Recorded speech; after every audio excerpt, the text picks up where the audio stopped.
चलिए बात कर रहे हैं डॉक्टर अंबेडकर सामाजिक पर्यटन स्थल लखनऊ में मौजूद हैं और हमारे साथ बसपा के कार्यकर्ता, तमाम लीडर्स, पुराने मान्यवर साहब कांजीराम के साथी, जिन्होंने बसपा को उस समय सरकार में देखा और बसपा की सरकार पर उन लोगों के क्या विचार थे। बसपा की सरकार आई तो थी लेकिन फिर चली गई और लगातार वोट बैंक घटता गया। उसके बावजूद बसपा का आज 9 अक्टूबर को लखनऊ में एक आगाज हुआ है। लाखों की जनसंख्या में लोग तो पहुंचे, लेकिन क्या कुछ ये सरकार बनती हुई 2027 में नजर आएगी? क्या कहेंगे अंकल? आज का कार्यक्रम आपने भी देखा है, पर इससे पहले भी आपने कई कार्यक्रम देखे होंगे। ये कार्यक्रम क्या कुछ डिफरेंट है उन कार्यक्रमों से? अलग लग रहा है क्या? ऐसा कुछ है? नहीं, अलग नहीं लग रहा, लेकिन दरअसल में ऐसा है, काफी दिन के बाद एक बहन जी निकल के आई हैं, थोड़ा सा शांत होगी और अभी तो जनता के बीच में जाना चाहिए था बहन जी को। अगर बहन जी जनता के बीच में बराबर संपर्क रखती तो ये हमारा जनाधार नहीं घटता पार्टी का। और जनाधार घटने का कारण यही रहा है कि पार्टी के वर्गों से ना मिलना और जनता के बीच में नहीं जाना और सड़कों पे प्रदर्शन नहीं करना। एक ऐसा ही माहौल बना कि अब हमारे जो लोग थे वो ये ऐसा हो गया कि अब हमारी कोई सुनने वाला नहीं है।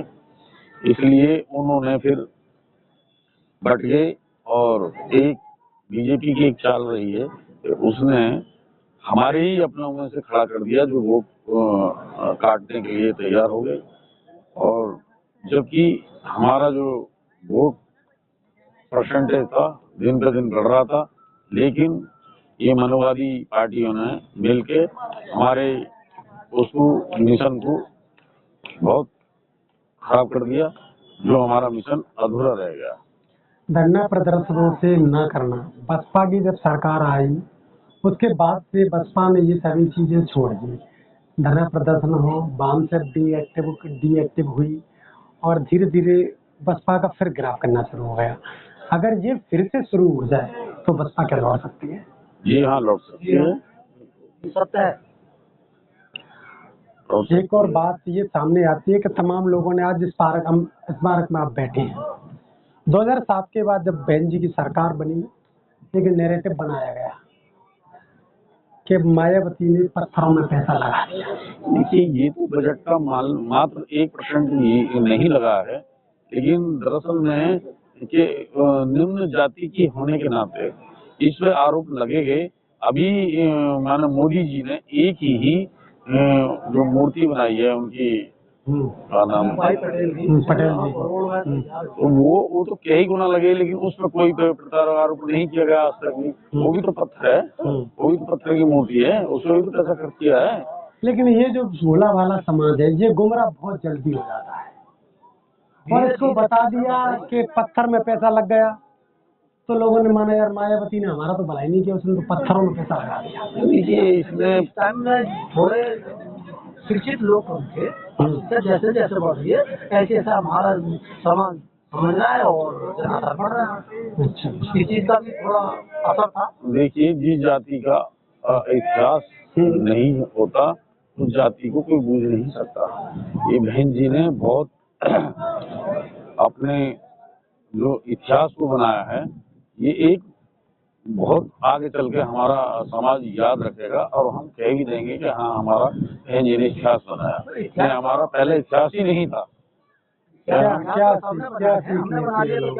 यहाँ पर जो लोग आते हैं घूमने के लिए, ऐसे घूम के चले जाते हैं, क्या कुछ ये प्रेरणा देते हैं? इससे बहुत बड़ी सीख होती है कि बहन जी ने एक बन के एक मुख्यमंत्री बन के एक इतिहास ऐसा रच दिया कि जो विदेशों के लोग भी उनकी कामना करते हैं कि हाँ, आयरन लेडी थी, उन्होंने इतना बड़ा वो करके दिखा दिया। और जो भी लोग आते हैं इससे सबक मिलता है कि हाँ, हमारे जो वो थे, जो मसीहा थे, उन्हीं के नाम पे या महापुरुष थे, जो हमारे महापुरुषों ने हमें आगे बढ़ाने में जो किए है, मदद की है, उन लोगों का इतिहास बहन जी ने बनाया है। तो इससे बहुत ज्यादा प्रेरणा मिलती है कि हाँ भाई, हमारे महापुरुषों ने बहुत अपनी कुर्बानी देके हम यहाँ तक आए हैं। तमाम महापुरुषों के इसमें बड़ी बड़ी प्रतिमाएं लगी हैं, 15-15 फुट की लगी हुई हैं। और अधिकतर जो महापुरुष हैं जिनकी कैटेगरी लोग नापते हैं, महापुरुष की कोई कैटेगरी नहीं होती, कोई जाति नहीं होती, कोई समाज नहीं होता, लेकिन फिर भी यार उनकी बात करो तो बहुजन समाज 85% है, यानी बहुजन समाज में जो ओबीसी है उसका एक बड़ा वजूद है पूरे भारत पर। लेकिन उन्होंने भी बहुजन समाज की जो अभी तक जितने भी रहबर मसीहा हुए हैं एक को भी तवज्जो नहीं। और यहाँ पर उनके पार्क में बहुत सारे स्टैचू लगे हुए हैं बड़े बड़े, वो कभी इसमें घूमने भी नहीं आए। उनको तो मन में ये होता क्या लगा दिए, मूर्ति लगा दी, क्या हो गया। लेकिन पेंडा मानने के लिए क्या उनको इसके उनकी किताबें, उनका इतिहास पढ़ना चाहिए, उनका इतिहास पढ़ना चाहिए और उनके स्टैचू भी लगनी चाहिए। देखिए पहले और पार्टी रही है, पंडित नेहरू की भी लगती है और लाल बहादुर शास्त्री की भी लगती है और हमारे इंदिरा गांधी जी की भी लगी है, औरों की भी स्टैचू लगती है, लेकिन हमारे महापुरुषों की किसी ने भी स्टैचू न लगवाई। केवल ये मात्र एक बहन जी ऐसी हैं कि जिन्होंने, जो हमारे पूर्व से मसीहा थे, जिन्होंने हमारे समाज के लिए कुछ किया, उनकी स्टैचू बनवाई है, तो उससे प्रेरणा मिलती है हमारे समाज के लिए। और देखिए जो हमारा बैकवर्ड समाज है, पहले भी बोल रहा था, पहले भी बैकवर्ड ने नहीं माना, जो हमारे बाबा साहब भीमराव अम्बेडकर जी उन्होंने कहा था, लेकिन उन्होंने जब भी नहीं माना, ये जब भी हमारे साथ नहीं लगे हमारे आंदोलन में, ये जब भी अलग रहे, लेकिन अगर ये हमारे साथ लग जाते तो आज ये नौबत नहीं देखनी होती कि इनके हाथ में सत्ता नहीं होती, जिनके हाथ में आज सत्ता है। ये 15% हम पे हमेशा राज करते चले आए और 85% पे हमेशा राज करते चले आ रहे हैं। क्या इतिहास में ये जो स्मारक बने हैं, पार्क बने हैं, तमाम जगह पर बहन जी ने बनाया है, क्या मील के पत्थर साबित हो पाएंगे? बिल्कुल मील के पत्थर साबित होंगे। एक समय आएगा जब हमारा जो युवा वर्ग है वो पूरा बिल्कुल समझेगा और बहन जी के साथ, बहन जी के मिशन पे, जो हमारे माननीय काशीराम जी का जो मिशन अधूरा था उसे पूरा करने में हमारा पूरा युवा साथ देगा। और मेरी यही कामना है कि जो आज की जो नौजवान साथी हैं वो समझें कि बहन जी ने क्या किया है हमारे लिए। बहन जी ने वो कर दिखाया है जो आज तक किसी ने नहीं किया।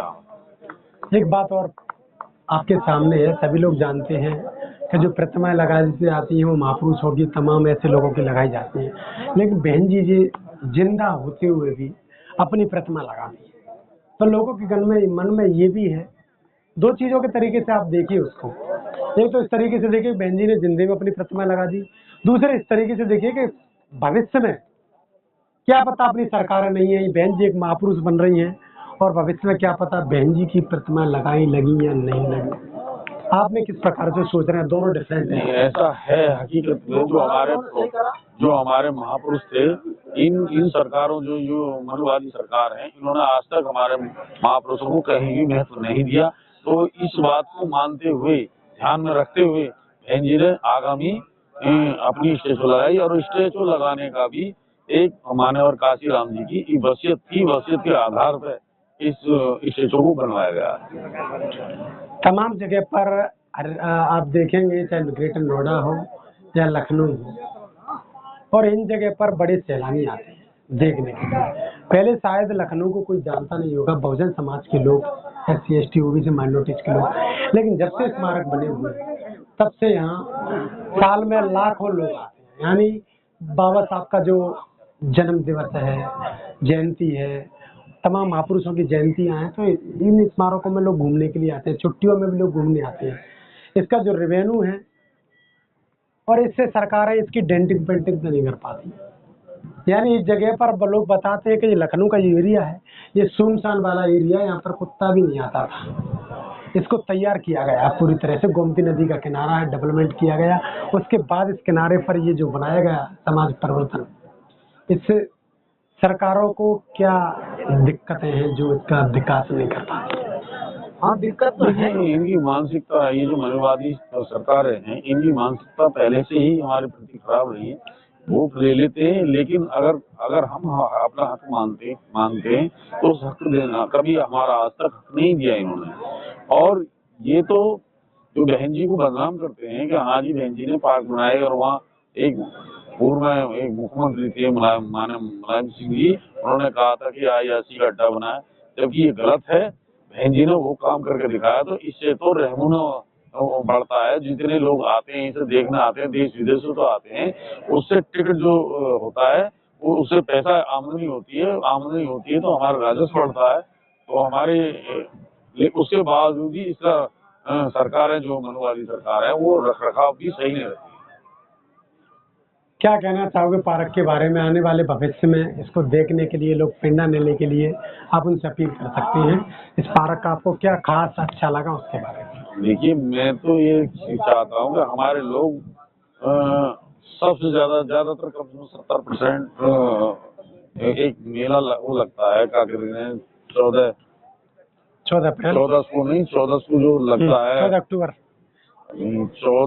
14 से मनाते हैं। सबसे ज्यादा हमारी जनता वहाँ जाती है, तो यानी हरिद्वार। लेकिन मैं कह रहा हूँ हरिद्वार कुछ नहीं है, आज तक भी ऐसा कुछ भी नहीं है हरिद्वार में जहाँ हमारी ज्यादा जनता जाती है। मैं तो ये चाहता हूँ सबसे ज्यादा अगर आदमी आए तो हमारे यहाँ से लोग आए और यहाँ से प्रेरणा लेके जाएं, जो हमारी जाति का भला हो सकता है। चलिए, तो बने रहिए अम्बेडकरवादी ब्लॉगर पर हमारे साथ। अम्बेडकरवादी ब्लॉगर पर आज बाबा साहब डॉक्टर भीमराव अम्बेडकर सामाजिक परिवर्तन स्थल से ये खास वीडियो आपके लिए। बहन जी की चर्चा है, क्या खास बहन जी का जो कार्यकाल रहा है, बसपा सुप्रीमो बहन मायावती के द्वारा ये इतिहास रचा गया। इस इतिहास को लोगों ने तमाम नाम दिए। दलितों को गुमराह करने का एक काम किया था कि बहन जी ने पत्थरों में पैसा लगा दिया, और आज जो सामाजिक परिवर्तन स्थल लाखों लोगों के लिए प्रेरणादायी बना हुआ है। कमेंट बॉक्स में अपनी राय देना ना भूलें। नमो बुद्धाय, जय भीम।